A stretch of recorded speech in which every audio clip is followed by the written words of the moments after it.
Esther 2:15. Now when the turn of Esther, daughter of Abihail, the uncle of Mordecai, who had taken her for his own daughter, came to visit the king, she asked for nothing except what Hegai, the king's eunuch, the keeper of women, prescribed. Thus Esther won favor in the sight of all who saw her. Sometimes having favor in the world can open doors for us to serve God. But finding favor in the world should never precede our goal of finding favor with God and serving God. We find favor in the world while still serving God. That's a door, an opportunity. But if we find favor in the world by rejecting the service of God, that's sin. Okay. Daniel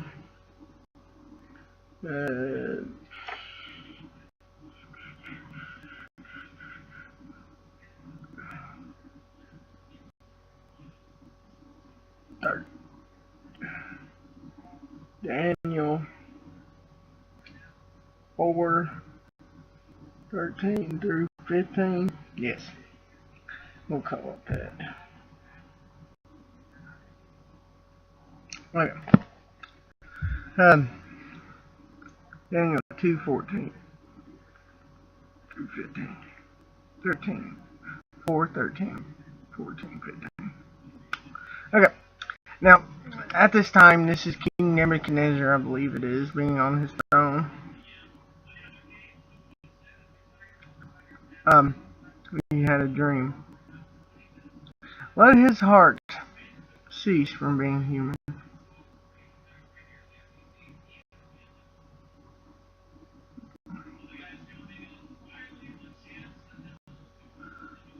Hold on. I don't even think this is right. Please, man.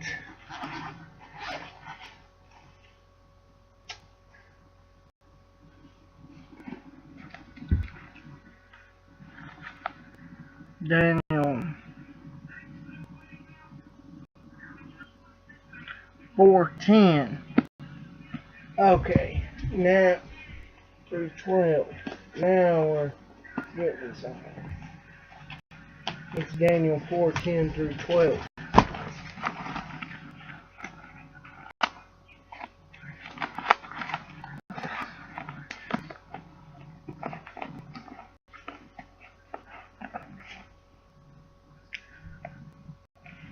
Okay.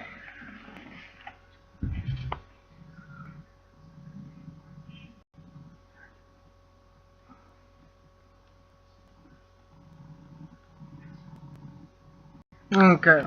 Daniel 4:10-12. Starting verse 10. I was looking at this interior vision. As a watchful one, a holy one came down from heaven. Now, at this point in time, dreams and visions were considered to be coming from God, from the gods. Of course, he did not serve a true God, the true God. Therefore, he did not accept the notion of God's power and it coming to him. And of course, the only reason God dealt with him, gave him visions. I don't understand God's plan fully, but it may have been so that Daniel simply could interpret it and show, and some respect for God's people will be shown, perhaps. But at the time, having dreams and visions were very important. You remember Joseph had a dream. Jacob had a dream. Some of the prophets had dreams or visions. Abraham had a dream, a vision. Moses had a vision of a burning bush. It may have been burning, but he viewed it. It was only he was seeing it. So he understands that this message came from what he called the gods, but God gave him this vision so Daniel could interpret it. He cried in a loud voice.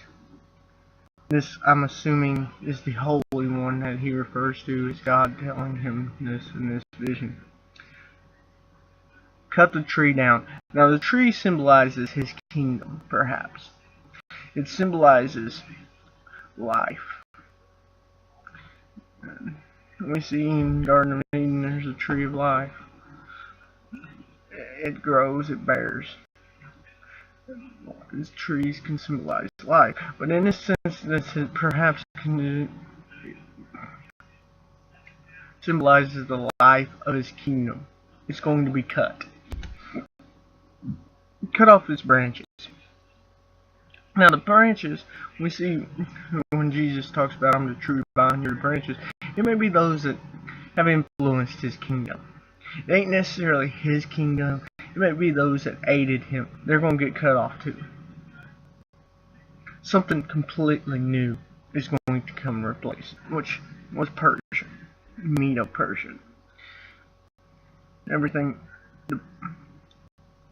strip off its leaves. Now that is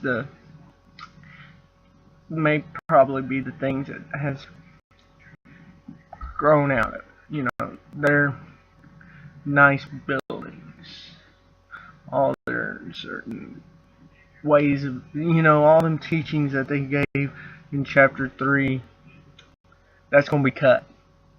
There's no more Babylonian teaching. That could be their beliefs, perhaps. Throw away its fruit. Their fruit, perhaps, is the gods that they serve. They're done. Let the beast flee from under it, and the birds as well. Now again, it goes back to the metaphor of the tree. Birds and things, animals, small little animals take shelter in trees, round trees, go to trees to find the fruit that fell on the ground. This symbolizes those outside coming in. They're no longer going to come in for help. They're no longer going to come in to be part. They're going to go somewhere else because the tree's going to be cut down.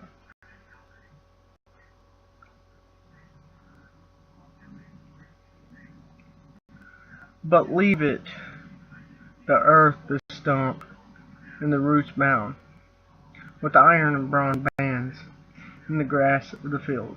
Now, some of the influence, as Babylon being a kingdom, is still around. It was one of the first real empires. And certain aspects of it, the area itself is still there. It's in most likely Iraq, Iran area. But the kingdom is long gone.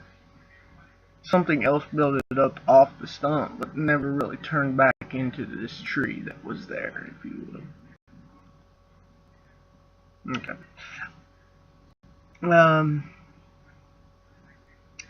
Let him be drenched with the dew of heaven. Let him share the grass of the earth with animals.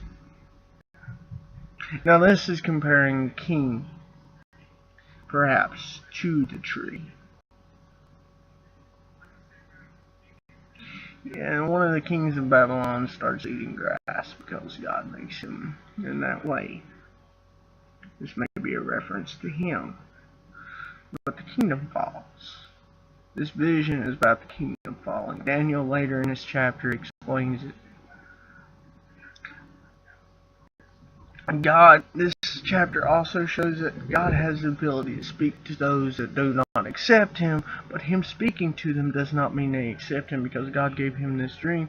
God used Daniel, a man of God, to interpret it, yet this king still did not turn to God.